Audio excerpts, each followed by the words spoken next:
If you're a tutor that is sick of leaving money on the table, giving your hard-earned hours worth of tutoring to these tutoring platforms, we're talking about Wyzant, Superprof, Tutor Hunt, MyTutor, the list is endless, then this video is for you.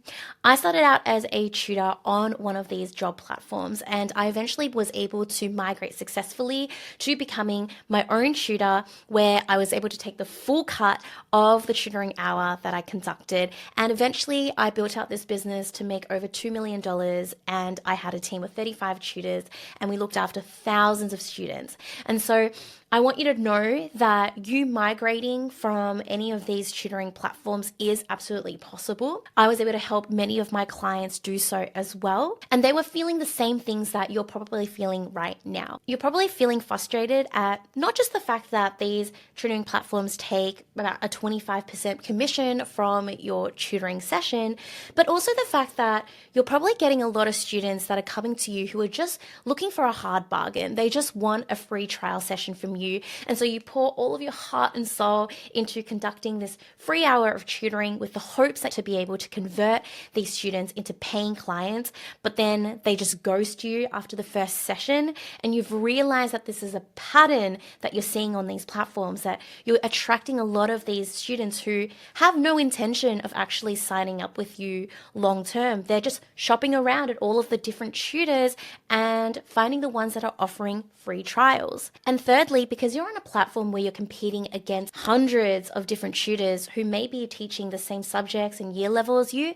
it's so easy for somebody to jump onto that platform and just compare you with another tutor and actually just see who actually charges the lowest and go for them instead. And so it can be tricky for you to actually try to increase your prices. And if you're in this for the long haul, if you're somebody who wants to be successful as a tutor, then we want you to be able to increase your prices over time and not feel like you have to compete at that lower level just so that you can onboard more students. So if you're feeling tired of being on these platforms and you're really thinking about how do I stop relying on these job boards and actually start building my own tutoring business, this video is for you. Now I have a gift to give you straight away so that you can download it and start leveraging it the next time you jump into sales calls with any new prospects. It's called the How to Handle Pricing Objections for Tutors SOP, because inevitably as you start doing sales calls with people who are not on these platforms, you are going to start getting objections like, oh, your tutoring prices are too expensive. I need to actually think about it. Is there any room for negotiation? Can you do any cheaper? And so we want you to actually be prepped and ready for these type of statements, because again, they are going to be inevitable. So it's not a matter of avoiding them. It's a matter of understanding what you actually need to do in that scenario that's actually going to help your prospects see that your tutoring is absolutely worth their investment. So go ahead and download that. It's completely free for you. I'll pop it in the description box below. Now, because we're talking about price points, let's actually just start there. The mistake I see a lot of tutors make is that in deciding what you want to charge for your tutoring sessions, you just have a look at what everybody else is charging out there. You might look at their years of experience and compare your own years of experience. You might compare your credentials with other people's credentials, but you usually find an average of what's out there and then decide, okay, well, it seems like on average, most people are charging around $60 an hour, so I'm going to charge $60 an hour. This is not what you should be doing. When you choose to go down this method of pricing, what you're doing is you're actually allowing yourself to stay in that competition amongst everyone else. Instead of thinking to yourself, okay, what is the average out there? I'm going to sit in between.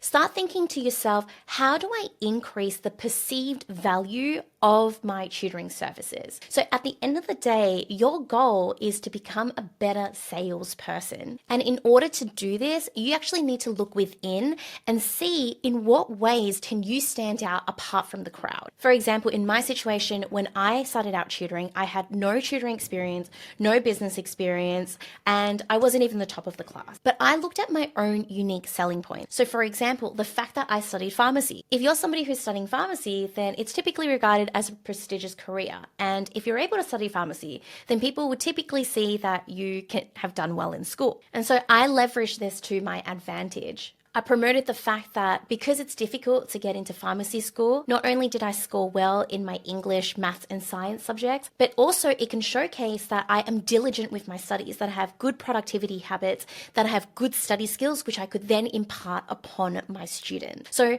don't just look at the foundational things like what your scores were. So my point of telling you this is you can actually get creative with how you actually share your credentials. And while getting creative with your credentials is one thing, actually being able to articulate the success stories that you've given your students is so much more powerful. So if you've already successfully helped students in the past, then I want you to actually gather that data and start using that to sell that back to your prospect. So you could say something like, my students typically improve their test scores by 20 to 30% after 2 months of working with me. Better yet, if your prospect tells you, I'm currently getting a B in maths and I would really love to get an A, if you have a student success story that parallels what your prospect is looking for, so you have a student in the past who was averaging Bs, but you were able to help them get to As, then share them that specific story. The more that your prospects can see themselves or mirror themselves with past students you've had,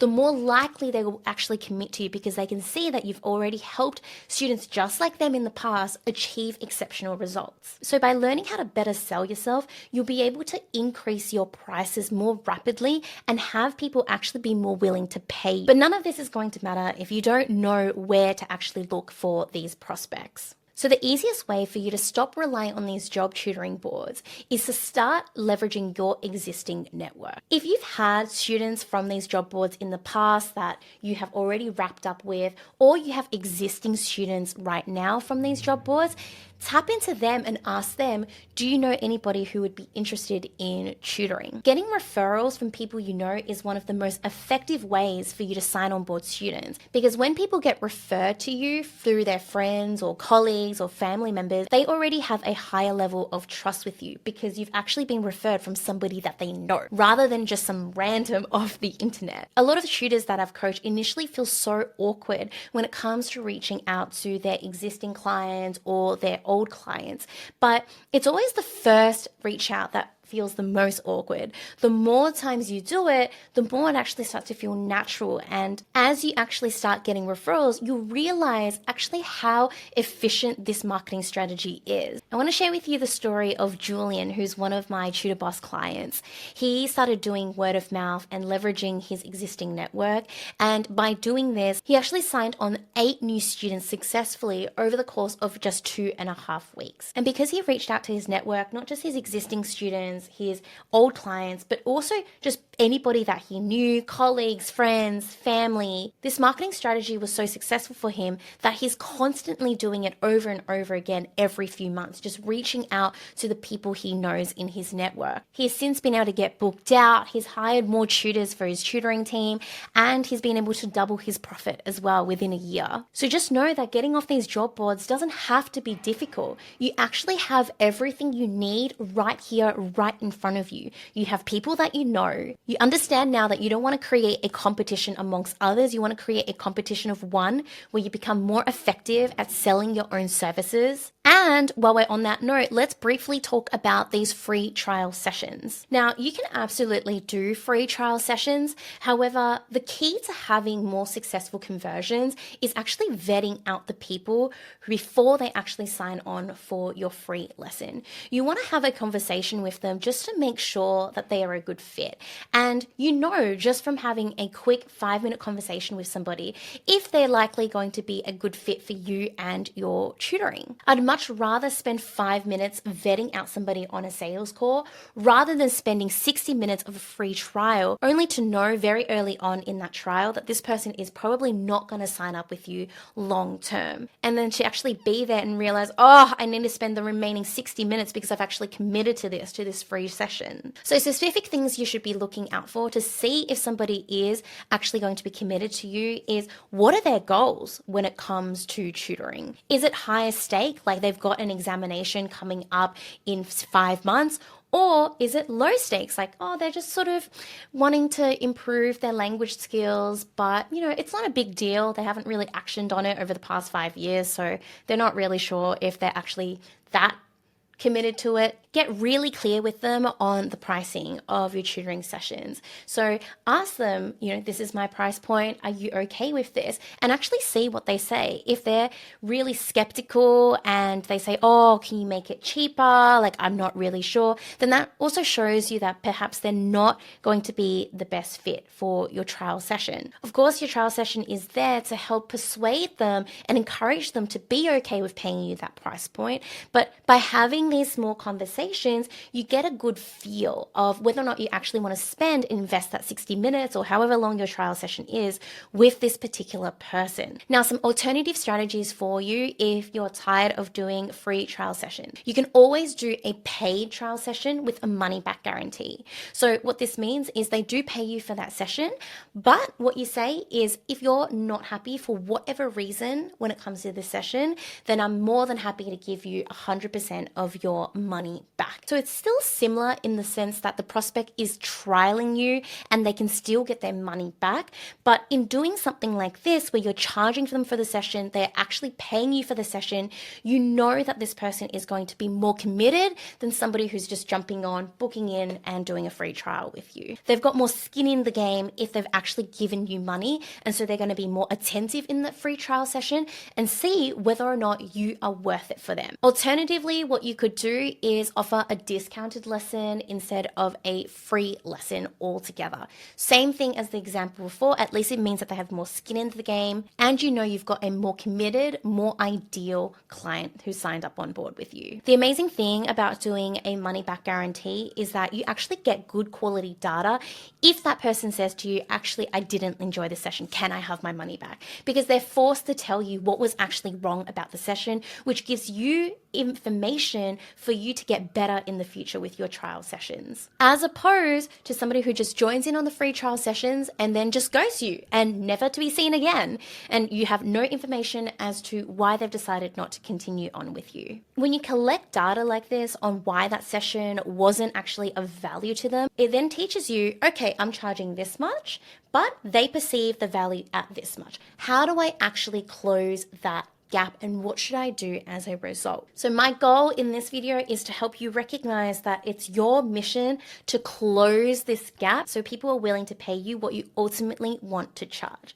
Now, there will always be a small amount of people who don't see that perceived value. That's where my free gift comes in really handy for you. So if they're seeing things like, oh, it's too expensive, I need to think about it, can you do a lower price for me?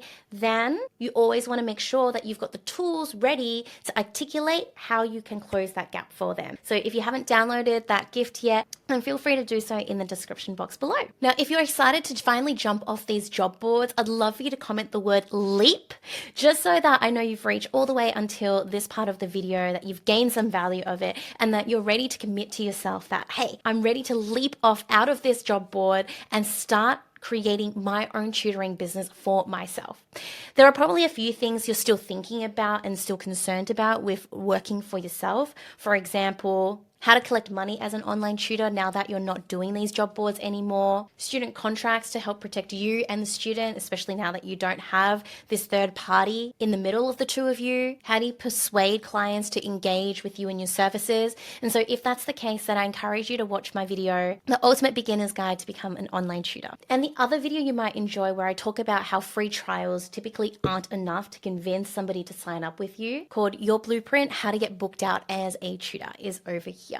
Thank you so much for watching this video. I hope you've learned something valuable today for you and your tutoring business, because I want you to be successful as a tutor and really thrive in this industry. All right, I'll catch you next time. Bye.